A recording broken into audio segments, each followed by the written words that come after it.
Zethkalar had seen this scenario play out countless times before. A new species discovers faster than light travel, builds their first stations beyond their home system, and then waits to be contacted by the greater galactic community. The pattern never changed. They would be afraid, then grateful, then eventually obedient. The hegemony had ruled the galaxy for over 10,000 years using this simple formula.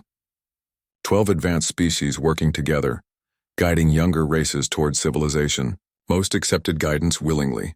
Those who did not learned the consequences quickly.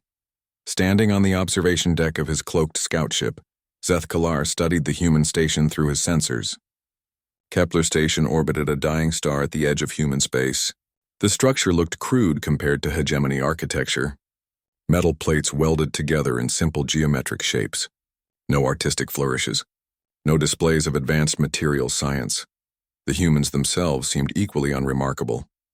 Bipedal mammals averaging 2 meters in height. No natural weapons. No thick hide or protective carapace. Their lifespans barely reached 100 years, making them practically mayflies compared to most galactic species. Their technology showed the same primitive efficiency as their architecture, functional but unrefined. Zethkalar activated his communication array and opened a channel to the station. Standard first contact protocol required observation, followed by formal greeting. He had done this procedure hundreds of times across dozens of worlds. Unknown vessel, this is Captain Jake Morrison of Kepler Station. Please identify yourself and state your intentions. The human voice carried an interesting quality. Not the fear Zethkalar expected, but not aggression either. Professional curiosity mixed with caution. Jake Morrison sounded like someone accustomed to making difficult decisions quickly. I am Zethkalar of the Hegemony Council. I come in peace to establish communication with your species. A pause followed. Zethkalar could detect increased activity on the station as humans moved to emergency positions. Standard defensive posture. Nothing unusual there. Mr. Zethkalar, you're welcome to dock in Bay 7. Our xenobiology team would be honored to meet you. Interesting. Most species requested extensive negotiations before allowing alien contact. Humans seemed willing to take risks that more cautious civilizations avoided. As Zethkalar guided his ship toward the docking bay, proximity alarms suddenly screamed across all frequencies. 3 unmarked ships dropped out of hyperspace near the station. Pirates, judging by their mismatched hulls and jury-rigged weapon systems, the lead pirate ship broadcast on open channels. Human station, surrender your cargo and databanks. Comply or be destroyed. Zethkalar expected the standard response. Humans would either surrender immediately or begin evacuation procedures while broadcasting distress signals. Instead, Captain Morrison's voice came back steady and calm. Negative. Kepler Station does not surrender to pirates. You have 30 seconds to withdraw before we open fire. The pirates laughed over the communication channel. Your little station has mining lasers and construction equipment. We have military-grade weapons. Surrender now. 20 seconds, Morrison replied. Zethkalar watched in fascination as the human station suddenly transformed. Panels slid back to reveal weapons he had not detected. Construction mechs detached from their docking clamps, wielding industrial tools like weapons. The mining platforms repositioned themselves with military precision. Dr. Lisa Harper's voice came over the station intercom. All civilian personnel to secure positions. Medical teams to emergency stations. This is not a drill. The xenobiologist Zethkalar had come to meet was calmly preparing for battle. Her voice held no panic, no fear, only professional focus. Time's up, Morrison announced. The station opened fire with a coordination that impressed even Zethkalar. Mining lasers designed to cut through asteroids sliced into pirate hulls. Construction mechs launched themselves at enemy ships using magnetic grapples, then began cutting through armor plating with industrial plasma torches. But what truly amazed Zethkalar was the human response when pirates boarded the station through a hull breach. Commander Ryan Burke led the security response personally, meeting the invaders in hand-to-hand combat. Zethkalar had studied hundreds of species in battle. Most relied on natural advantages: venomous fangs, armored skin, superior strength or speed. Humans had none of these advantages. They were soft, slow, and physically weak compared to most galactic species. Yet they fought with a ferocity that defied logic. When pirates cornered a group of human civilians, the non-combatants did not cower. They grabbed makeshift weapons and fought alongside trained security personnel. Dr. Harper herself appeared in the corridor holding a plasma cutter, defending wounded crew members with the same intensity she probably brought to scientific research. The pirates were larger and stronger than individual humans, but humans did not fight as individuals. They moved like a pack, each member supporting the others. When one human fell wounded, others immediately moved to protect him. When ammunition ran low, humans shared resources without being asked.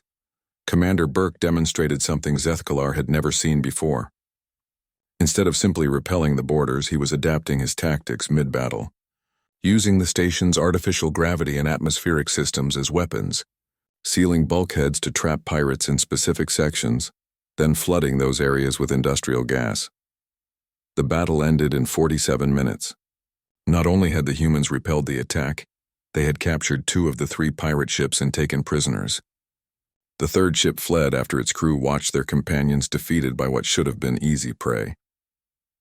Zethkalar docked his ship as planned, but his perspective had changed completely.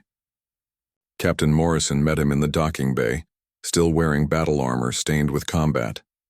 Behind him stood Dr. Harper, her scientific equipment replaced by medical supplies as she treated wounded security personnel. "Sorry about the excitement," Morrison said, offering a hand in the human greeting gesture. "Pirates don't usually hit this sector. Bad timing for a first meeting?" "On the contrary," Zethkalar replied, accepting the handshake. "It was most educational." Dr. Harper looked up from bandaging a wounded soldier. "Educational how?" Zethkalar considered his words carefully. In his centuries of service to the hegemony, he had never filed a report recommending caution regarding a primitive species. The formula was always the same: contact, evaluate, classify, integrate, or eliminate. But humans had demonstrated something unprecedented. They had turned weakness into strength through cooperation and adaptation. They fought not just to win, but to protect others. They showed mercy to defeated enemies while showing no mercy to those who threatened innocence. "Your species shows unexpected capabilities," he said finally. Morrison smiled, but Zethkalar noticed the human's eyes remained alert and evaluative. "We've learned that the galaxy can be a dangerous place. Better to be ready for trouble than caught off guard." As Zethkalar began his formal evaluation of humanity, he found himself thinking about that statement. Humans expected danger and prepared for it. They built their entire civilization around the assumption that challenges would come and must be met with creative solutions. Most species the hegemony encountered had achieved peace through isolation or submission. Humans seemed to have achieved peace through strength and preparedness. The implications troubled him more than he cared to admit. That night, as he compiled his initial observations, Zethkalar wrote something he had never included in a first contact report: "Recommend extreme caution in all future interactions with this species." 6 months passed since Zethkalar filed his report about the humans. The Hegemony Council read his recommendations and dismissed them with the casual confidence of beings who had shaped galactic civilization for millennia. They had seen aggressive species before. Physical prowess meant nothing against superior technology and overwhelming numbers. The Council decided to implement Standard Protocol 7, a demonstration of power designed to encourage immediate submission. They would blockade a human colony world and demand surrender. Simple, effective, and historically successful, with 97% of species encountered. They chose New Austin, a farming world with minimal military presence. The planet supported 2 million colonists who grew food crops for the expanding human territories. Intelligence reports showed only a small security force and basic defensive systems. Perfect for a demonstration that would convince human leadership to accept hegemony guidance. Zethkalar received assignment to the expedition as an observer. Fleet Commander Vexthara led 60 heavy cruisers toward New Austin, expecting the operation to conclude within days. Standard procedure called for orbital blockade, followed by landing parties to secure key installations. Most species surrendered before ground forces deployed.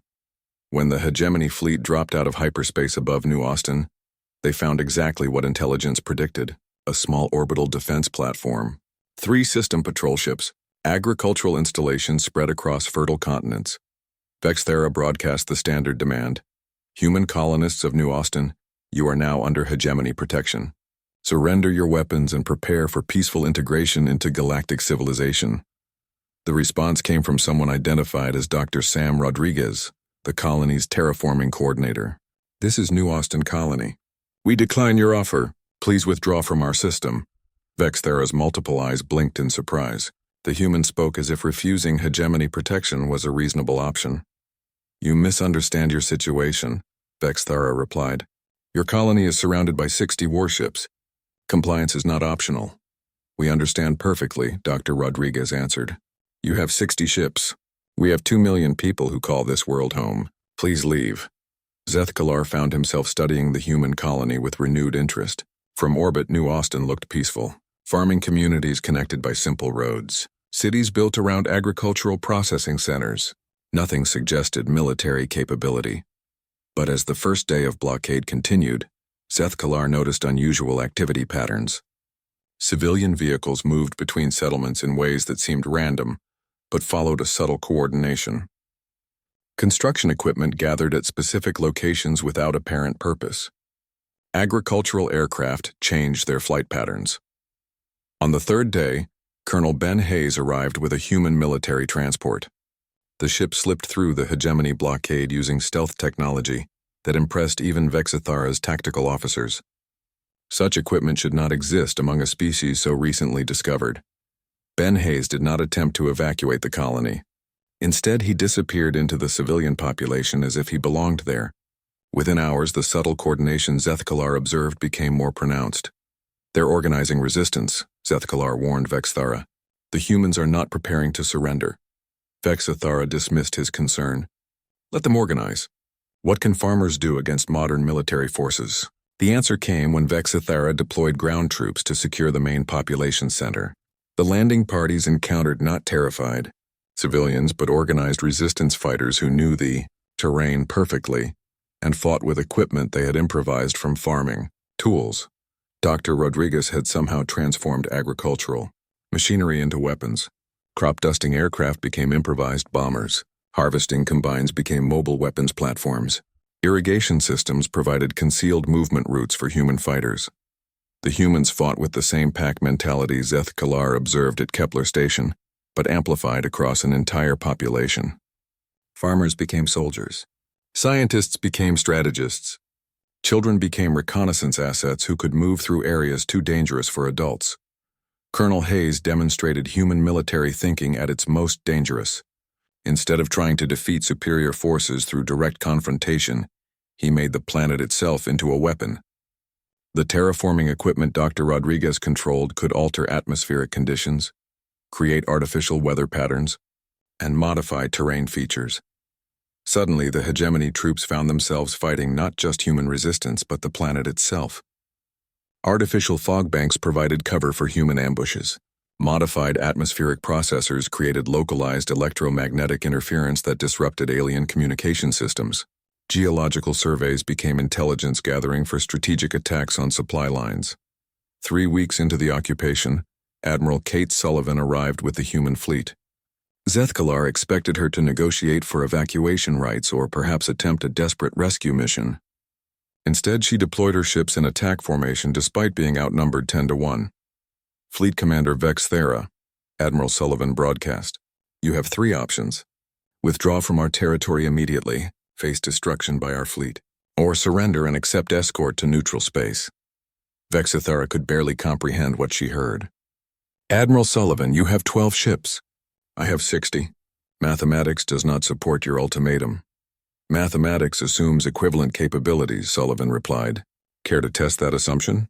The human fleet attacked with tactics that violated everything Zethkalar understood about space combat.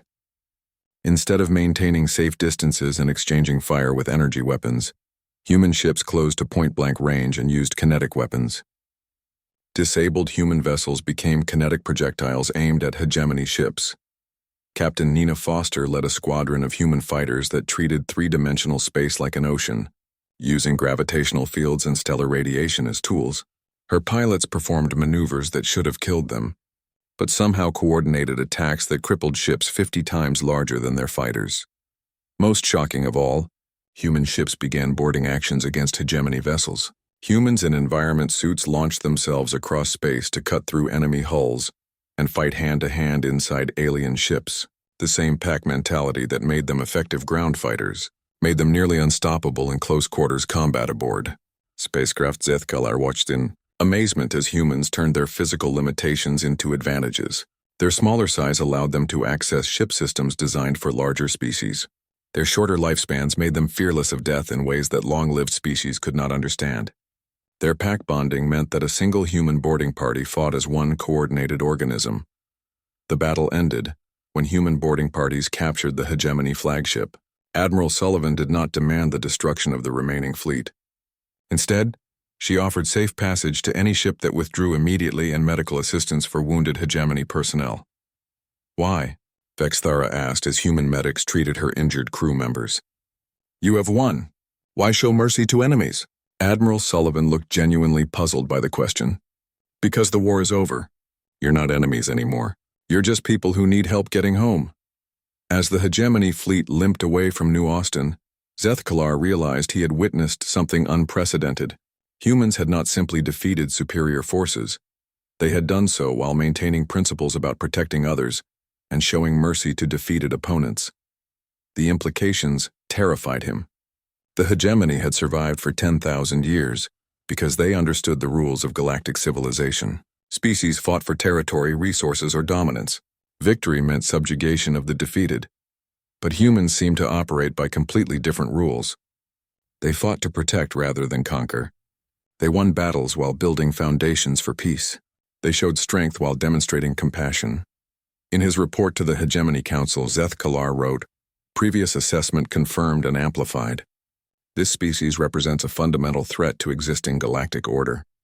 Not through conquest, but through transformation of basic assumptions about civilization itself." He paused before adding the final line. "Recommend immediate full-scale military response before human influence spreads to other species." But even as he wrote those words, Zethkalar wondered if it was already too late. The galaxy had existed in static equilibrium for thousands of years. Humans represented change itself, unpredictable, adaptive, and apparently unstoppable. For the first time in his centuries of life, Zethkalar felt afraid. Not of human weapons or tactics, but of human ideas. Ideas about cooperation, about growth, about becoming something better than what you were.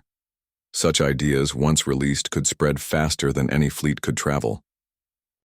The Hegemony Council declared formal war against humanity, with the confidence of beings who had never known defeat. They assembled the largest military force in galactic history. 5,000 warships crewed by the finest warriors from 12 different species. The humans would be crushed quickly and completely, serving as an example to any species that might question hegemony authority. Zethkalar received assignment to the Intelligence Division, tasked with studying human military doctrine and identifying weaknesses that could be exploited. He expected to find the typical patterns, predictable strategies based on species psychology, technological limitations that could be targeted, cultural blind spots that could be manipulated. Instead, he discovered something that challenged everything he understood about warfare. The first major engagement occurred at the Centauri Junction, a critical hyperspace nexus that controlled access to 3 star systems. General Alex Chen led the human defense with only 200 ships against a hegemony force of 1,000. Standard tactical doctrine suggested the humans would establish defensive positions and hope to inflict enough casualties to force a stalemate. General Chen did the opposite. He divided his already outnumbered force into smaller groups and attacked from 6 different directions simultaneously. Each group used completely different tactics, as if they were separate armies rather than coordinated units. Captain Nina Foster's fighter squadrons treated the battle like a 3-dimensional dance, using asteroid fields and electromagnetic phenomena as cover. Her pilots seemed to anticipate enemy movements before those movements began, positioning themselves for attacks that should have been impossible to coordinate. Commander Danny Walsh led engineering teams that modified standard equipment into weapons during the battle itself. Cargo haulers became improvised missile platforms. Construction mechs became boarding assault vehicles. Even damaged human ships continued fighting by ramming enemy vessels or using their debris as kinetic weapons. But it was Commander Jess Martinez and her special operations teams that truly mystified Zethkalar. They boarded hegemony ships not to destroy them but to capture them intact. Somehow human troops convinced alien crews to surrender through a combination of psychological pressure and genuine respect for prisoners of war. The battle ended with humans, outnumbered 5-1, achieving complete victory while capturing 60% of the enemy fleet intact. General Chen accomplished this by thinking on multiple levels simultaneously, winning individual ship duels while positioning for squadron tactics, coordinating squadron actions while managing fleet strategy, and fighting the entire battle while setting conditions for the next engagement. Zethkalar studied recordings of the battle for weeks, trying to understand how humans achieved such coordination.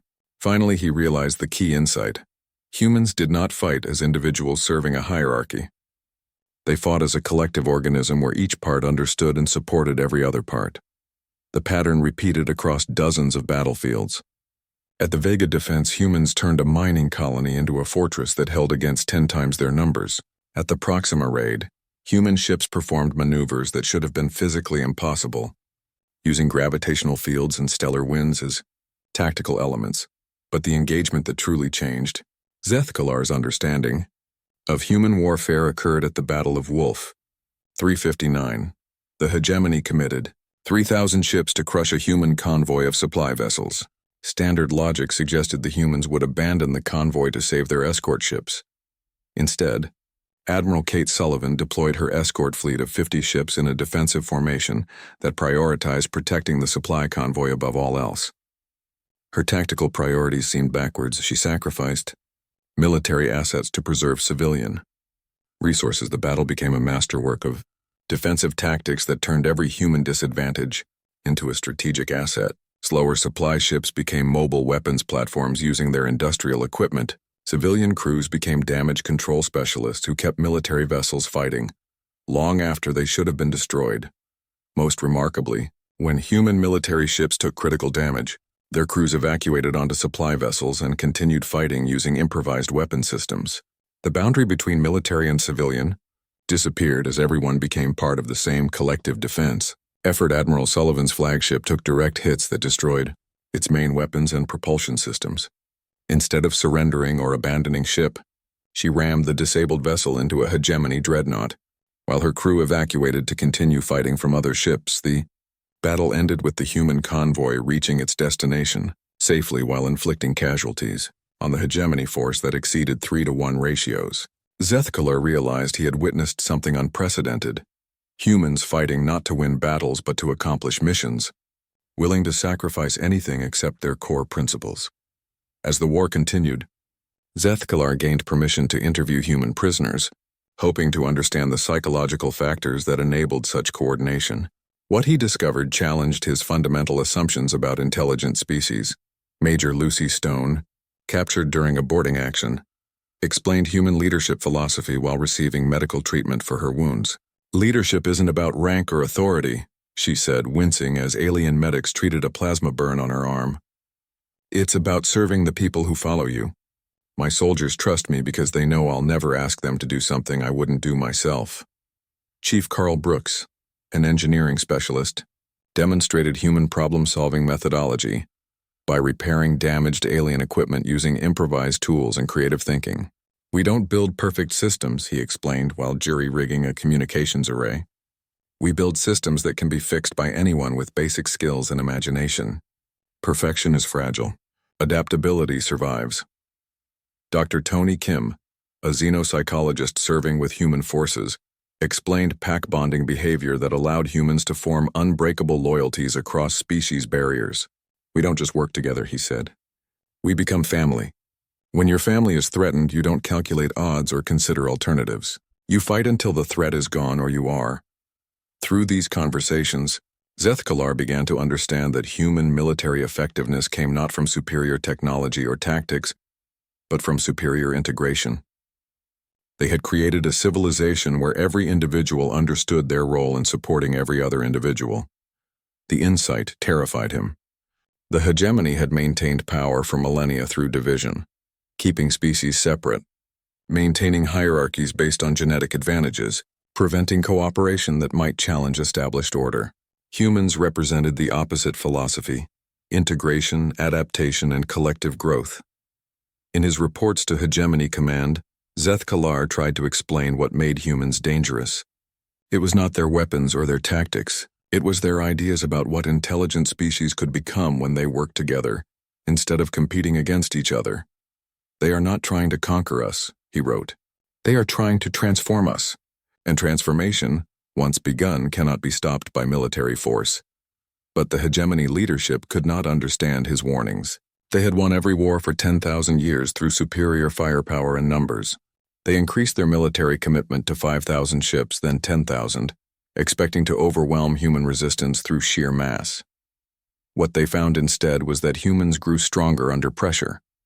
Every defeat taught them new tactics. Every victory showed them new possibilities. They adapted faster than the hegemony could respond, turning each battle into a learning experience that made them more effective in the next engagement.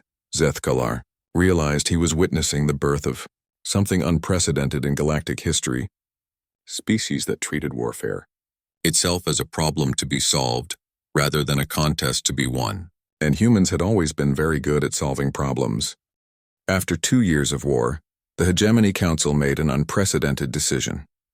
They authorized direct diplomatic contact with human leadership, ostensibly to negotiate prisoner exchanges but actually to study human psychology at the highest levels. Zeth Kalar received the assignment, marking the first time in galactic history that a hegemony observer would negotiate directly with leaders of a species still at war with the Council. The meeting took place at a neutral station in unclaimed space. Zeth Kalar arrived expecting to meet military commanders focused on battlefield strategy. Instead, he found himself facing Ambassador Claire Roberts, a human diplomat whose approach to negotiation challenged everything he understood about interspecies relations.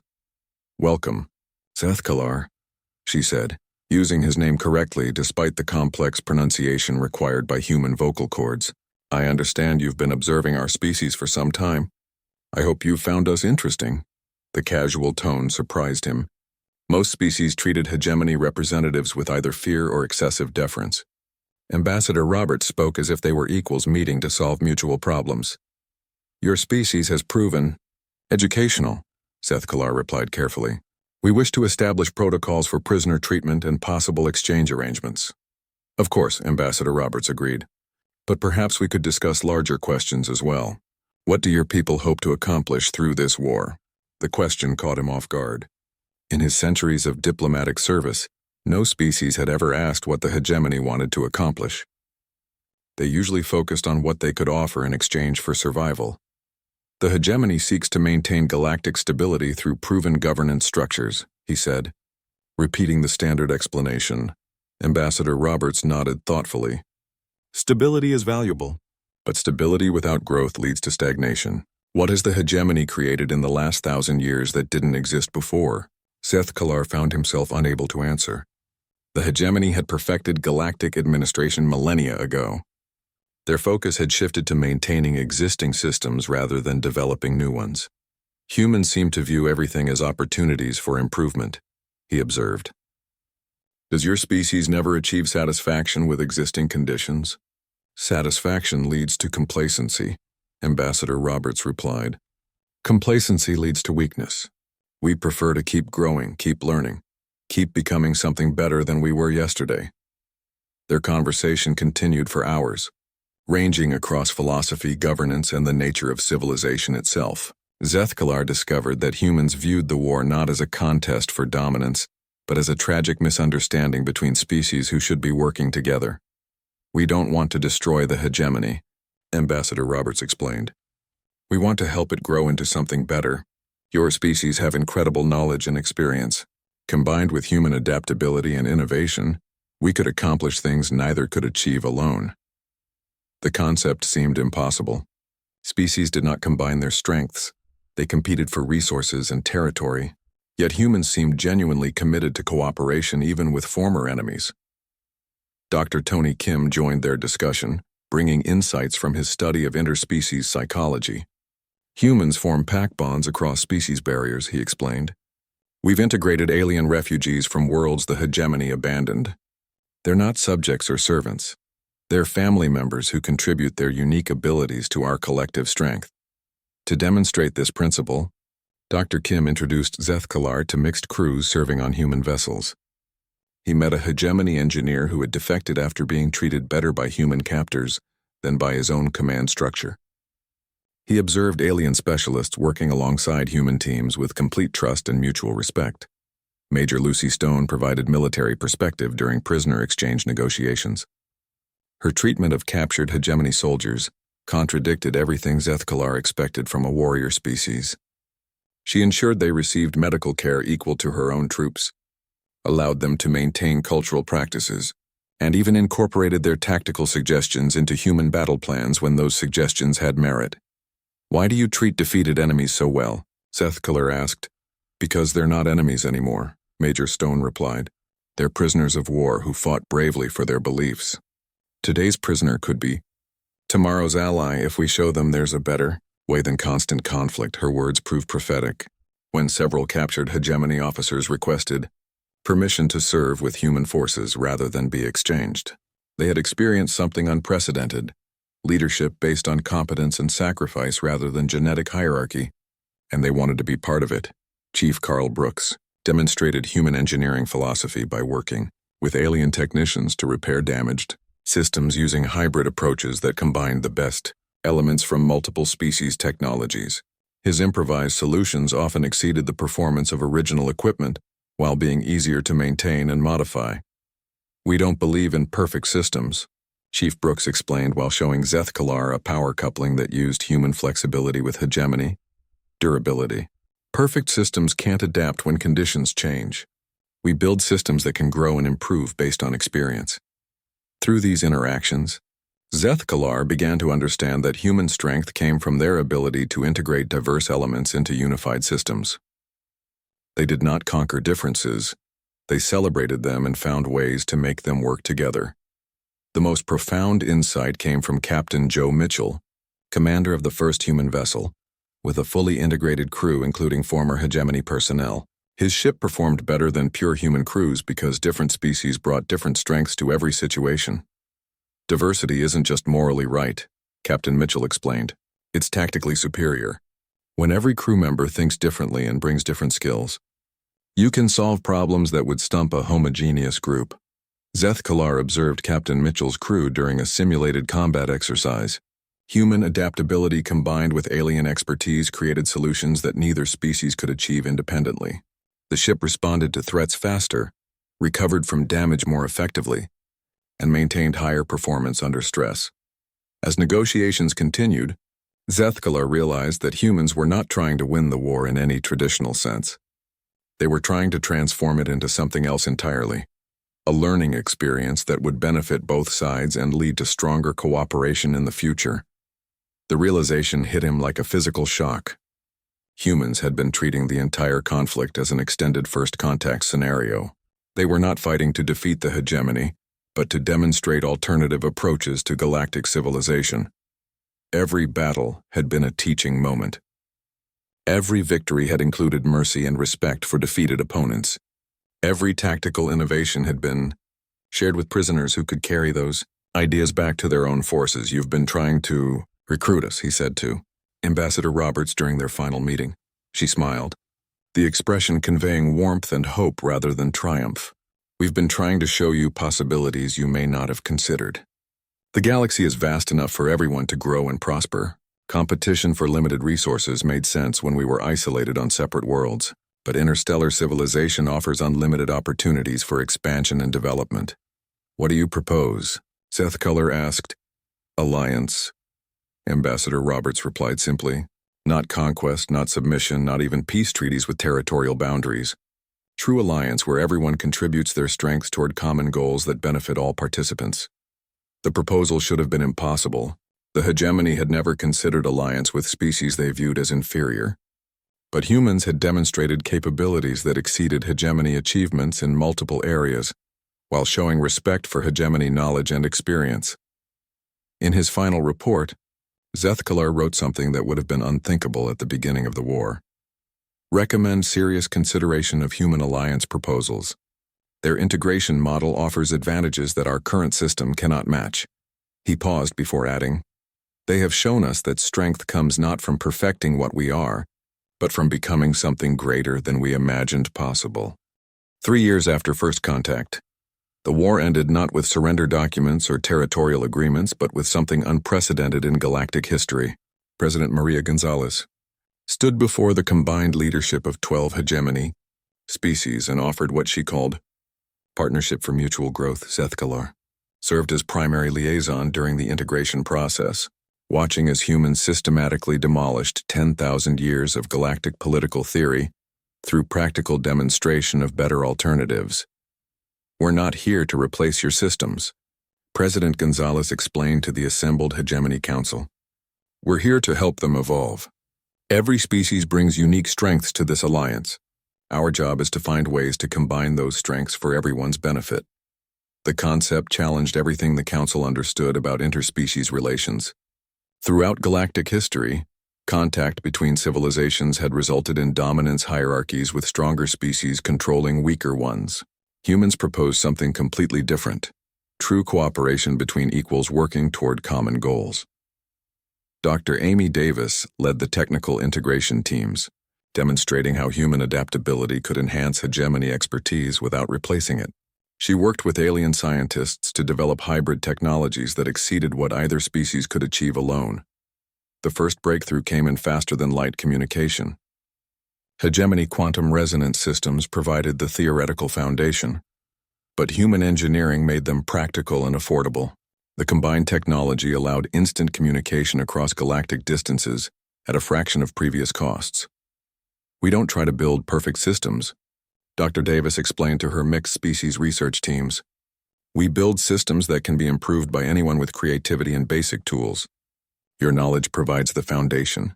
Our approach makes it accessible to everyone." Admiral Pete Johnson oversaw military integration, creating joint task forces that combined human adaptability with alien expertise. The first mixed species crews struggled with communication and coordination problems, but Johnson's leadership philosophy turned those challenges into strengths. "Different perspectives aren't problems to solve," Admiral Johnson told his officers during training sessions. "They're advantages to exploit. When everyone thinks the same way, you miss obvious solutions. When everyone thinks differently, you find answers nobody expected." The proof came during the first major crisis of the new alliance. Ancient automated defense systems activated in the galactic core, threatening shipping routes that connected dozens of star systems. The hegemony had avoided the region for millennia, accepting the limitation rather than risking confrontation with unknown technology. Captain Joe Mitchell led the Joint Response Force with a crew that included representatives from 8 different species. Each brought different skills and perspectives to the problem. Human engineers provided adaptability, hegemony technicians contributed theoretical knowledge, and other species offered specialized abilities the ancient systems had never encountered. The solution required thinking that transcended any single species approach. They did not try to destroy the automated systems or force passage through defended space. Instead, they established communication protocols that convinced the ancient machines to accept new programming that served their original purpose while allowing safe passage for peaceful vessels. "We didn't conquer the defense systems," Captain Mitchell reported to Joint Command. "We recruited them. They're now part of our collective security network, protecting everyone who travels through the core systems." The success demonstrated something that transformed galactic civilization. Problems that had seemed impossible for individual species became manageable when different capabilities worked together toward common solutions. Zethkalar watched this transformation accelerate as more species requested membership in the growing alliance. Worlds that had stagnated under hegemony administration suddenly began innovating again. Technologies that had remained unchanged for centuries underwent rapid improvement as different species contributed modifications and enhancements. But the most profound changes were social rather than technical. Species that had maintained rigid hierarchies for millennia began adopting human leadership models based on competence and service rather than genetic advantage. Interspecies cooperation that had been limited to formal treaties expanded into genuine friendship and mutual support. The transformation was not without challenges. Some species struggled with human concepts about individual worth and collective responsibility. Others found it difficult to abandon traditional power structures that had defined their civilizations for thousands of years.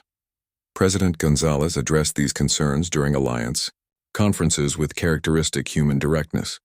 Change is difficult, she acknowledged, but the alternative is stagnation followed by decline. The galaxy is vast and full of opportunities, but only for civilizations willing to grow beyond their current limitations. Dr. Tony Kim led cultural integration programs that helped different species understand and appreciate each other's strengths. His work revealed that many conflicts throughout galactic history had resulted from misunderstanding rather than fundamental incompatibility. Most species want similar things. Dr. Kim explained to mixed groups learning to work together. Security for their families, opportunities for growth, respect for their contributions, and hope for the future. When we focus on common goals instead of surface differences, cooperation becomes natural. The proof of human integration philosophy came when the Alliance encountered its first external threat. Signals from outside the galaxy indicated the approach of an ancient artificial intelligence network that had consumed entire civilizations in neighboring star systems instead of fragmenting into individual species responses. The Alliance coordinated as a unified civilization. Human adaptability provided strategic flexibility. Hegemony experience offered historical perspective, and dozens of other species contributed specialized capabilities to a collective defense effort. The confrontation with the external threat lasted 6 months and required innovations that no single species could have developed. Victory came not through superior firepower, but through creative solutions that the artificial intelligence had never encountered in millions of years of expansion. We didn't defeat them, Admiral Johnson reported after the successful defense. We confused them so thoroughly that they decided we were too unpredictable to assimilate safely. They've withdrawn to reconsider their approach to organic civilizations. As Zethkalar compiled his final reports on human integration, he realized he had witnessed something unprecedented in galactic history. Humans had not conquered the galaxy through military force or technological superiority.